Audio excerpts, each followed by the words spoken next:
So today we're doing an open rotator cuff repair on this patient.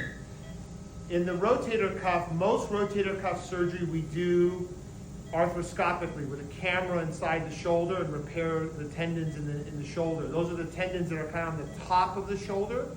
But this patient tore the tendon in the front of the shoulder, which is called the subscapularis. So the subscapularis can be repaired arthroscopically, but when it's fully torn and retracted, it's better repaired and with much stronger repair open. So we're going to open his shoulder in the front and repair that tendon down.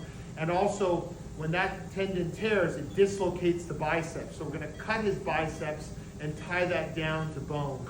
And so we're going to do that for him today and get his shoulder better.